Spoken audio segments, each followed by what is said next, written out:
مرکز مطبوعات وزارت کارهای داخلی تاجیکستان خبر داد که شب 25 آگوست و روز 26 آگوست سال 2023 در 3 صدمه در نویه واسه، لخش و دیوشتیج 4 نفر جان باخته، دست کم 3 نفر دیگر جراحت برداشتند. شب 25 آگوست سال 2023 تخمینا ساعت 23:30 دقیقه راننده ماشین تمغه اوپل استرا نظروف خسرو سال تولدش 1983 ساکن شهر دوشنبه هنگام حرکت از سمت شهر کولاب به سمت شهر دوشنبه در حدود نویه واسه افزوده دوره ماشینش نبرآمده به سمت مقابل حرکت برآمده به ماشین تمغه مرسدس بنز تحت دوره سعدی مراد سال تولدش 1991 ساکن شهر کولاب برخورده است.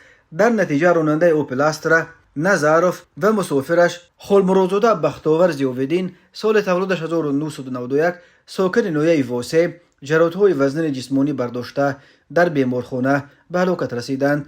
مسافران دیگر ماشین حاجی فیضلی سال تولدش 1992 ساکن شهر کولاب، شریفوف مصطفی سال تولدش 1998 و راننده مرسدس بنز سعدی مراد جراحت‌های جسمانی برداشته در بیمارخانه بستری گردیدند.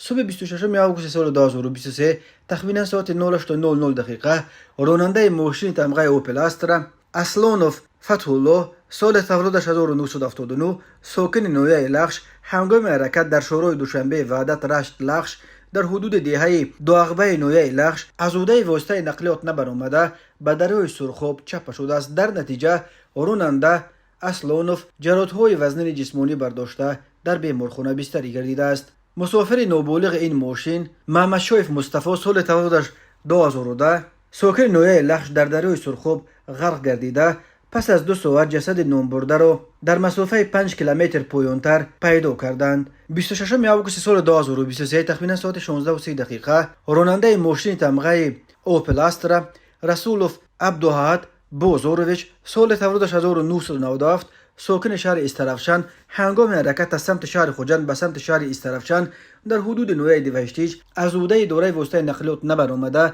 ماشینش را به کنار چپ راه چپه کرده است.